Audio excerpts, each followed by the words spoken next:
إن الحمد لله نحمده ونستعينه ونستغفره ونؤمن به ونتوكل عليه ونعوذ بالله من شرور أنفسنا وسيئات أعمالنا من يهده الله فلا مضل له ومن يضلل فلا هادي له وأشهد أن لا إله إلا الله وحده لا شريك له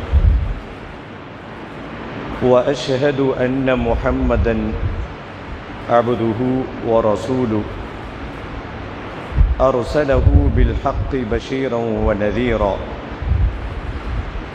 وداعيًا إلى الله بإذنه وسراجًا منيرًا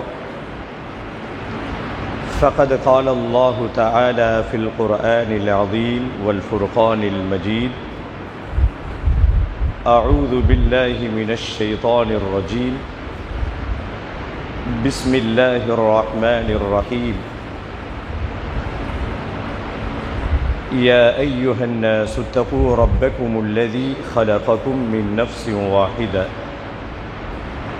وخلق منها زوجها وبث منهما رجالا كثيرا ونساء واتقوا الله الذي تساءلون به والأرحام إن الله كان عليكم رقيبا يا أيها الذين آمنوا اتقوا الله حق تقاته ولا تموتن إلا وأنتم مسلمون يا أيها الذين آمنوا اتقوا الله وقولوا قولا سديدا يصلح لكم أعمالكم ويغفر لكم ذنوبكم ومن يطع الله ورسوله فقد فاز فوزا عظيما اللهم صل على محمد وعلى آل محمد كما صليت على إبراهيم وعلى آل إبراهيم إنك حميد مجيد اللهم بارك على محمد وعلى آل محمد كما باركت على إبراهيم وعلى آل إبراهيم إنك حميد مجيد رضيت بالله ربا وبالإسلام دينا وبمحمد صلى الله عليه وسلم نبيا எல்லா புகழும் புகழ்ச்சியும் ஏக இறைவனாகிய அல்லாஹு ஜல்லஷானு தாலா ஒருவனுக்கே உரித்தாகுக. ஸலவாத்தும் சலாமும் உயிருக்கு உயிரான உயிரிலும் மேலான ரஹ்மத்துல்லில் ஆலமீன் அகிலத்தின் அருட்கொடை அன்னலம் பெருமானார் ஸல்லல்லாஹு அலைஹி வஸல்லம் அவர்களின் மீதும் அன்னாரினுடைய குடும்பத்தார்கள் கிளையார்கள் அவர்களுடைய வாழ்க்கை நெறியை அடியொற்றி வாழ்ந்த உத்தம சத்திய சஹாபாக்கள் சஹாபிய பெண்மணிகள் தாபிஈன்கள் தபஅ தாபிஈன்கள் ஷுஹதாக்கள் ஃபுகஹாக்கள் முஜாஹிதீன்கள் நல்லோர்களாகிய நம்முடைய முன்னோர்கள் குறிப்பாக அல்லாஹுவினுடைய ஆணை கிணங்க புனிதமிகு இந்த மாதத்தில் ஜும்மாவினுடைய கடமையை நிறைவேற்றுவதற்காக இறை தூதர் காண்பித்து தந்த வழிகாட்டுதல் படி ஹுதுபா என்னும் பிரசங்கம் துவங்குவதற்கு முன்பாகவே பள்ளிவாசலுக்குள் வந்து காணிக்கை தொழுகை 2 ரக்காத்து தொழுதுவிட்டு பிரசங்கத்தை எதிர்பார்த்து செவிதாழ்த்தி கேட்டுக்கொண்டிருக்கக்கூடிய உங்கள் அனைவரின் மீதும் எல்லாம் வல்ல அல்லாஹுவின் அன்பும் அருளும் என்றும் நிலவட்டுமாக என்ற இனிய பிரார்த்தனையோடு நம்மை படைத்து ரட்சித்து பரிபாலித்து கண்காணித்து கொண்டிருக்கும் எல்லாம் வல்ல அல்லாஹுவை அஞ்சி வாழும்படி முதலாவதாக எனக்கும் உங்களுக்கும் வசியத் செய்து கொள்கிறேன். ஊசீக்கும் வ இய்யாய அவ்வலம் பித்தக்வல்லாஹ். கண்ணியத்திற்குரிய பெரியோர்களே, இளைஞர்களே, சகோதர சகோதரிகளே, சிறார்களே, அல்லாஹ்வினுடைய அளப்பெரும் கிருபையினால் ரமலான் மாதத்தினுடைய 3வது ஜும்மாவை நாம் அடைந்திருக்கிறோம். அது மட்டுமல்ல, ரமலானினுடைய 2 பத்துகளையும் கடந்து 3வது பத்திற்குள் பிரவேசித்திருக்கிறோம். அல்ஹம்துலில்லாஹ்.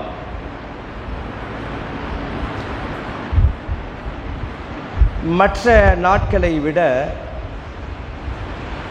ரமலானினுடைய நேரங்கள்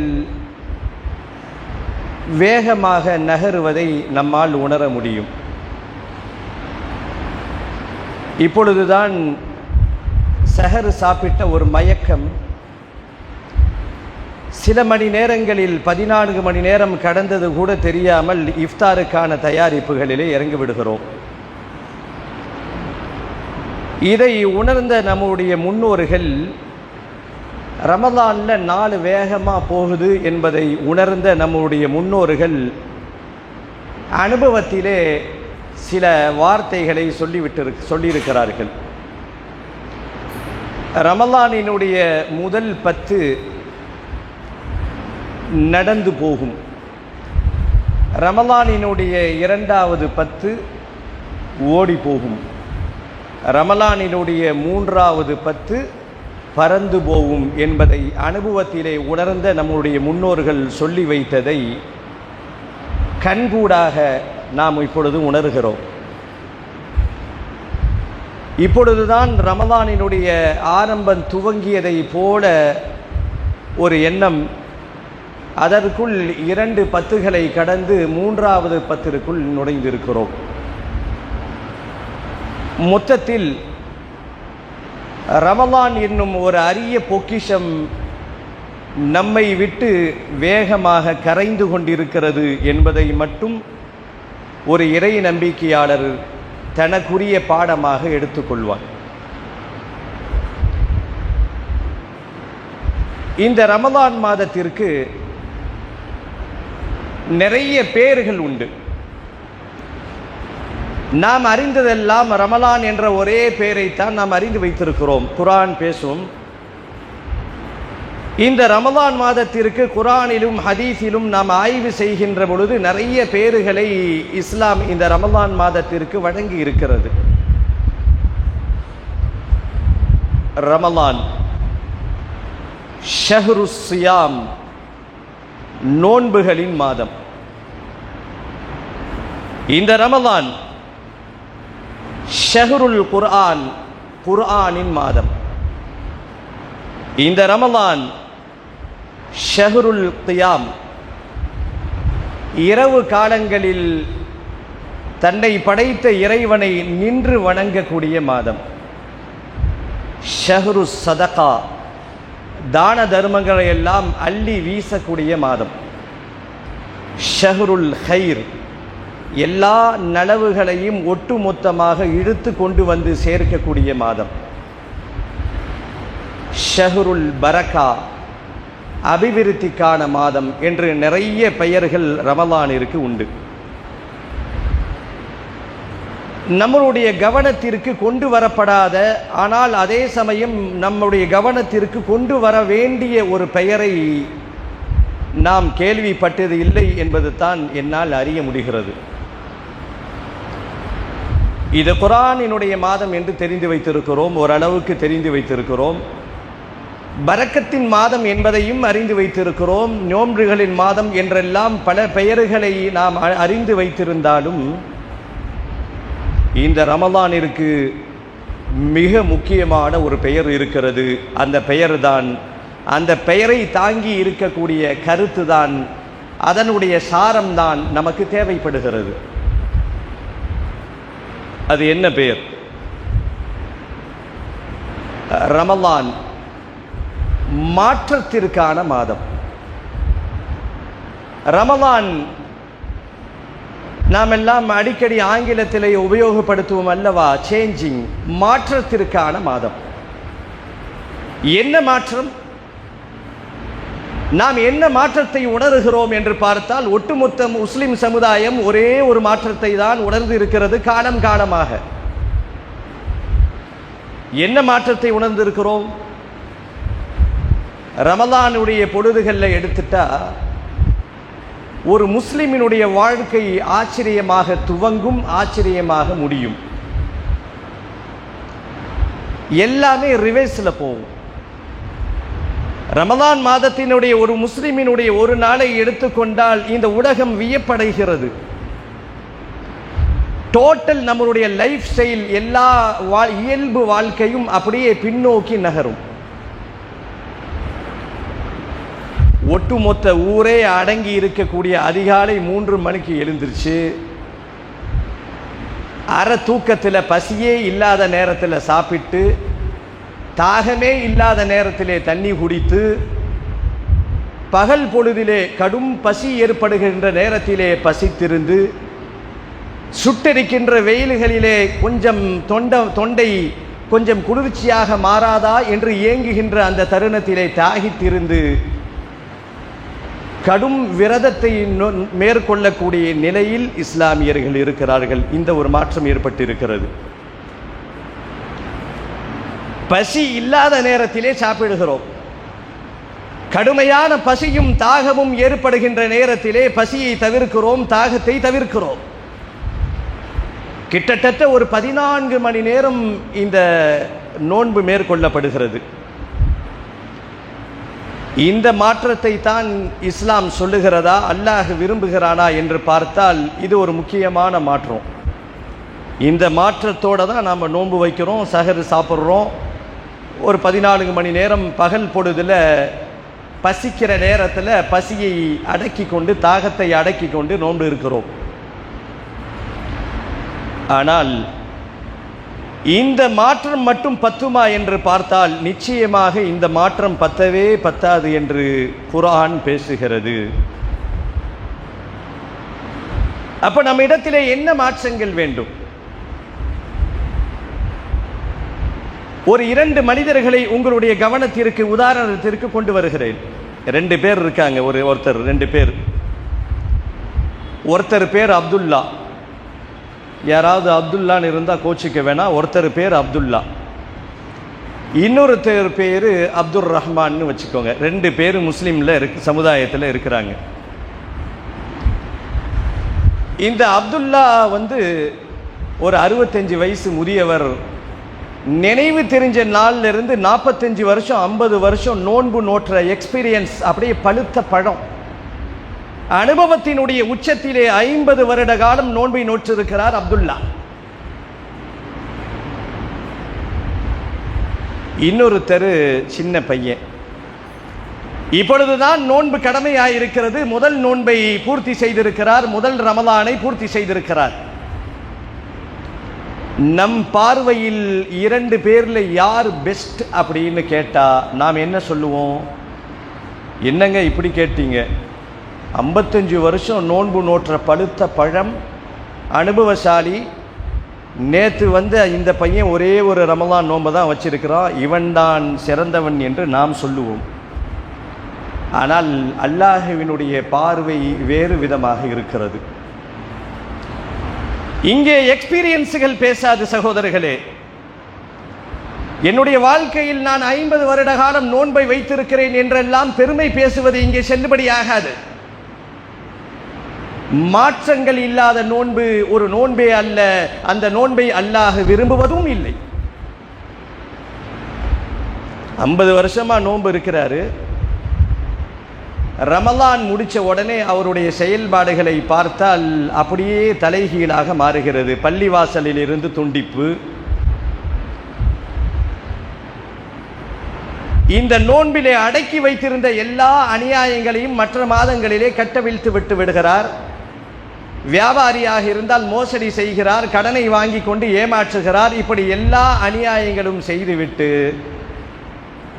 ரமலானில் மட்டும் நல்ல பிள்ளைகளாக மாறுவதை இஸ்லாம் விரும்புவதில்லை. அதற்காக வேண்டி நோன்பும் இல்லை என்பதை புரிந்து கொள்ள வேண்டும். ஆரம்ப காலத்தில் இஸ்லாத்தினுடைய கடமை 5 என்று சொல்லிவிட்டு வரிசையாக சொல்லி வருவார்கள். முதல் கடமை கலிமா அப்படின்னு சொல்லி, இறுதி கடமை ஹஜ் அப்படின்னு குழந்தைகள் எல்லாம் கோரஸாக முடிப்பார்கள். இதை நம் சமூக மக்கள் எப்படி விளங்கி கொண்டார்கள் என்று சொன்னால், இறுதி கடமை ஹஜ் அப்படின்னா என்ன நினைச்சிட்டு இருந்தாங்க ஒரு காலத்துலன்னா, வாழ்நாளில் எல்லா ஹராமான வேலையும் செய்துவிட்டு வட்டியை வாங்கிவிட்டு வட்டியிலே சம்பாதிச்சு காம்ப்ளெக்ஸை கட்டிவிட்டு எல்லாம் முடிஞ்சு எல்லா பலா முசீபத்தைகளையும் செய்துவிட்டு கழுகி முடிச்சிட்டு கடைசியில பாவத்தை துளைக்கக்கூடிய இடமாக ஹஜ்ஜு என்பதாக நம் முன்னோர்கள் விளங்கி கொண்டிருந்த ஒரு காலம். இன்றைக்கு நம் சமூகத்திலே அதிகமானவர்கள் இல்லா மாஷா அல்லாஹ் அருள் புரிந்தவர்களை தவிர இந்த ரமலானை அவர்கள் எப்படி எண்ணிக்கொண்டிருக்கிறார்கள்? பாவங்களை செய்வதற்கு முற்றுப்புள்ளி வைக்கக்கூடிய மாதம் என்பதாக விளங்கி கொண்டிருக்கிறார்கள். எல்லாம் ஓரங்கட்டி வச்சு, இந்த ஒரு மாதம் நல்ல பிள்ளையாக நீ மார்க் எடுத்தால் இந்த மார்க்கு அல்லாஹுக்கு தேவையும் இல்லை, உன் முகத்திலே தூக்கி வீசி எறிந்து விடுவான். இத்தகைய நோன்பை அல்லாஹ் விரும்புவதும் இல்லை. நாம் அறிந்து வைத்திருக்கிறோம் அல்லவா? ஆங்கிலத்திலே மிக அழகாக சொல்லுவோம், குவான்டிட்டி குவாலிட்டி என்று சொல்லுவோம். எண்ணிக்கைகளும் தரங்களும். அல்லாஹுக்கு எண்ணிக்கை முக்கியம் அல்ல. நம்முடைய வாழ்க்கையிலே 50 வருட காலம் நோன்பு நோற்ற ஒருத்தர் ஒவ்வொரு ரமலானும் நோன்பு நோற்று விடுகிறார். ரமலானுடைய 11 மாதங்களும் இஸ்லாத்திற்கு மாற்றமான காரியத்திலே இறங்குகிறார். ஹராமை துணிந்து செய்கிறார், பெருமை அடிக்கிறார், கோல் சொல்லுகிறார், பொறாமைப்படுகிறார். எல்லா முசீபத்துகளும் இருக்கிறது. இவருடைய நோன்பு அல்லாஹுக்கு தேவையும் இல்லை. அல்லாஹ் எதிர்பார்ப்பது குவாலிட்டியை அல்லாஹ் எதிர்பார்க்கிறான். குவான்டிட்டி கணக்கே இல்லை, மார்க்கம் சொல்லவே இல்லை. குர்ஆன் அழகாக பேசும், அல்லதி ஹலகல் மௌத வல் ஹயாத லியப்லுவக்கும் அய்யுக்கும் அஹ்ஸனு அமலா. இந்த உலக வாழ்க்கையை நாம் ஏன் உங்களுக்கு தந்தோம் என்று தெரிகிறோமா? உங்களிலே யார் அழகான செயல்களால் அழகாக மாறுகிறார்கள் என்பதை தெரிந்து கொள்வதற்காகத்தான் உங்களை இந்த உலகத்திலே படைத்தோம் என்று குர்ஆன் பேசும். யார் எத்தனை ரக்காத்து தொழுகிறா, யார் 500 ரக்காத்து தொழுகிறா, வருஷம் உம்ராவுக்கு போகிறா, ஹஜ்ஜுக்கு போகிறா, நான் 10 ஹஜ்ஜு செஞ்சிட்டேன், என் மனைவி 5 உம்ரா செஞ்சிருச்சு என்ற பெருமை பேசுகின்ற இந்த குவான்டிட்டி எண்ணிக்கைகளை பொறுத்த வரைக்கும் நமக்கு வேண்டுமானாலும் ஒரு குவாலிஃபிகேஷனாக இருக்கலாமே ஒழிய, இஸ்லாத்தினுடைய படையிலே அல்லாஹ் விரும்புவது குவான்டிட்டியை அல்ல, எண்ணிக்கைகளை அல்ல. அல்லாஹ் விரும்புவது குவாலிட்டியை அல்லாஹ் விரும்புகிறான். அப்ப நம்ம இடத்துல என்ன குவாலிட்டி, என்ன மாற்றங்கள் வேண்டும்?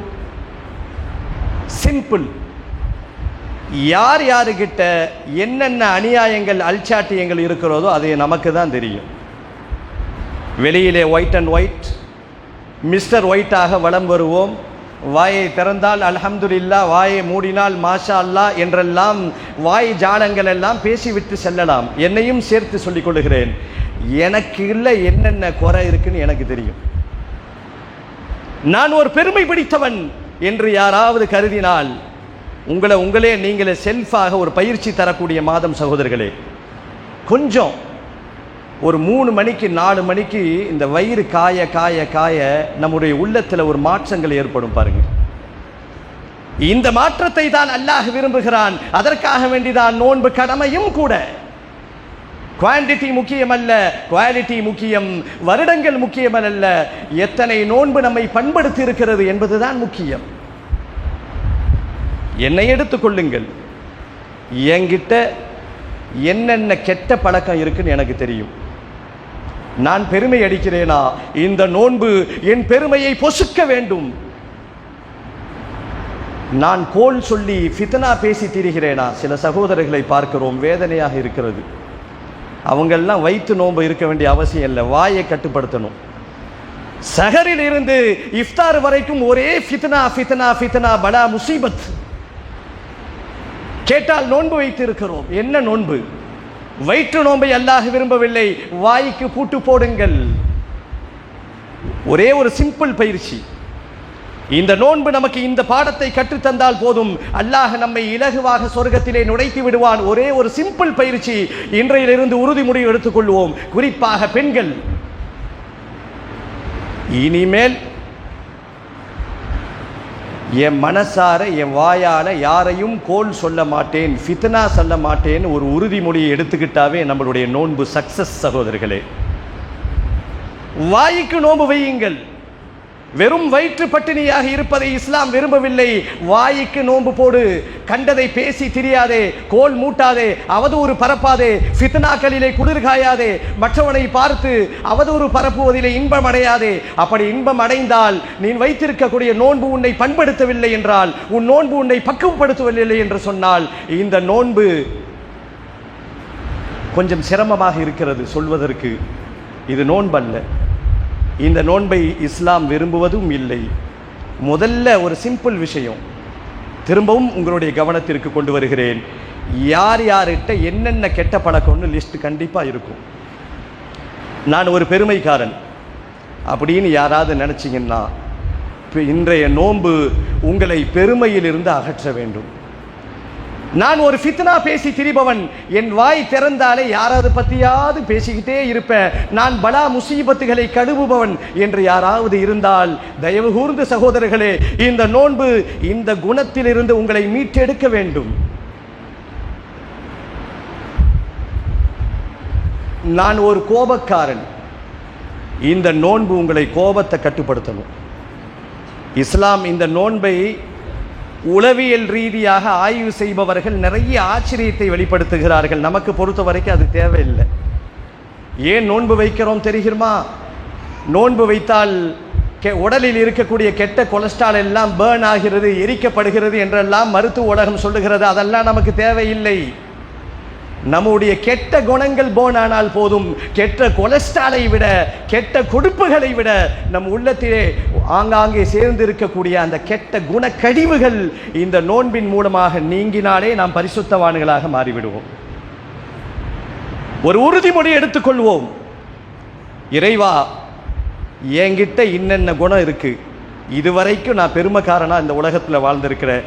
வாயை திறந்தால் மற்றவர்களை டாமினேட் பண்ணக்கூடியவனாக நான் இருந்திருக்கிறேன். அல்லாஹு அக்பர், நீ பெரியவன், எனக்கு பெருமை தேவையில்லை. இந்த நோன்பு பெருமையில் இருந்து என்னை அகற்றி விட்டது. சபதம் எடுங்கள். நோன்பு சக்சஸ்.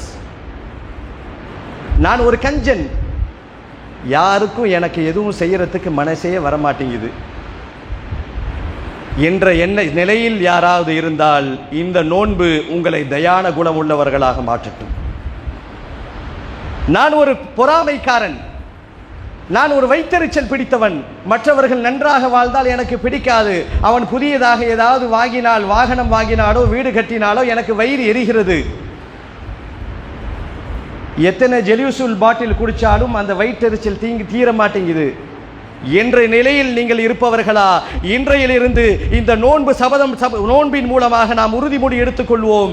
நான் இனிமேல் பொறாமைக்காரனாக இருக்க மாட்டேன், நான் பெருமை பிடித்தவனாக இருக்க மாட்டேன், நான் கஞ்சனாக இருக்க மாட்டேன், நான் குழப்பவாதியாக இருக்க மாட்டேன், நான் கோபக்காரனாக இருக்க மாட்டேன்.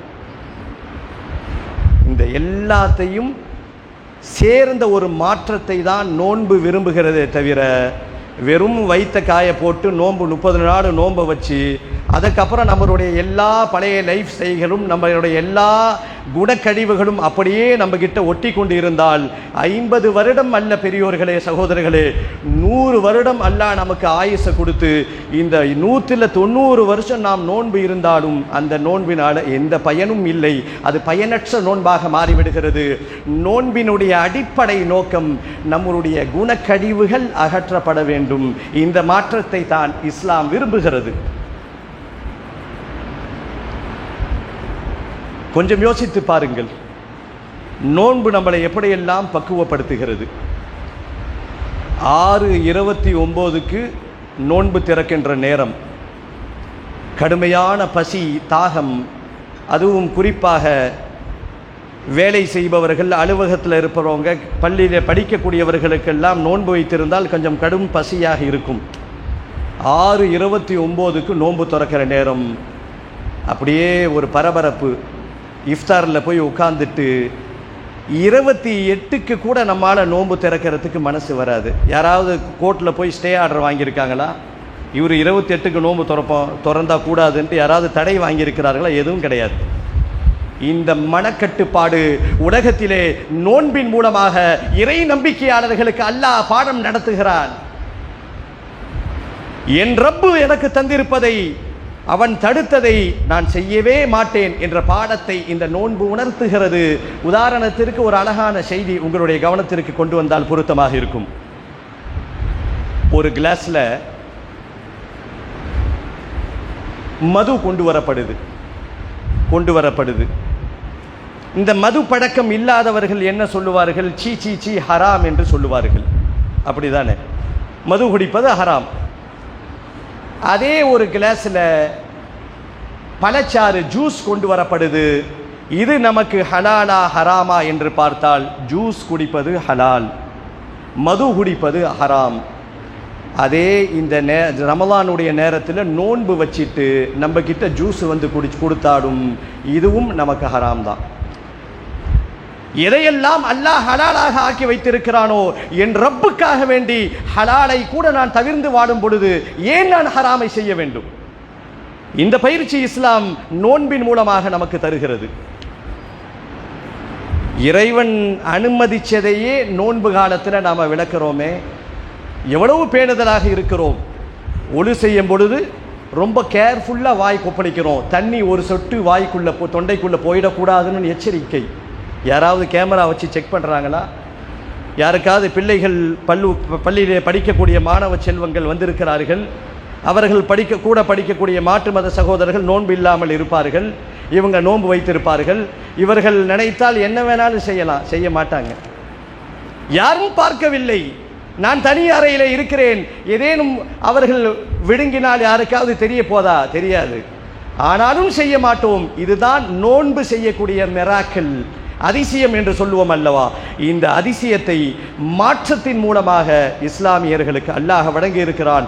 ஆம் சகோதரர்களே, இந்த ரமலான் எதற்கு அப்படின்னா சிம்பிளான ஒரே டெஃபினேஷன், விளக்கம்தான். நம் கேரக்டரை அழகாக ஆக்கிக் கொள்வதற்கு தான் ரமலான். இதற்கு தான் தக்குவா என்று சொல்லுவார்கள். இத்தகைய பயனுள்ள வகையில் நம் குணக்கழிவுகளை எல்லாம் அகற்றி ரமலானை எஞ்சி இருக்கக்கூடிய ரமலானிலே நோன்பு நோற்று எல்லா இபாதத்துகளையும் செய்து இறை நெருக்கத்தை பெறுகின்ற பெரும் பாக்கியத்தை அல்லாஹ் நம் அனைவருக்கும் தந்தருள்வானாக. யா அய்யுஹல்லதீன ஆமனு தகுல்லாஹ ஹக்க துகாதி வலா தமூதுன்ன இல்லா வ அன்தும் முஸ்லிமூன்.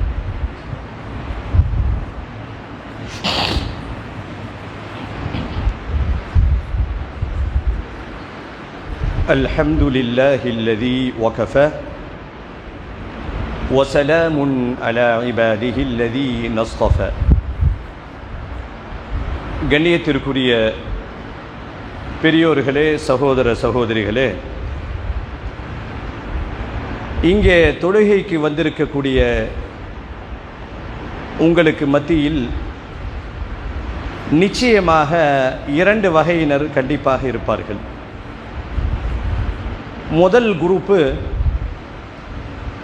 ரமலான் துவங்குவதற்கு முன்பாக அப்படியே பொங்கி எழுந்திருப்பார்கள். ரமலான் வந்ததுக்கப்புறம் எதையாவது பண்ணி அவுலியாவாக மாறிடணும்னு ஒரு பெரிய கற்பனை கோட்டையை கட்டி கொண்டு ரமலானிலே நுழைந்திருப்பார்கள்.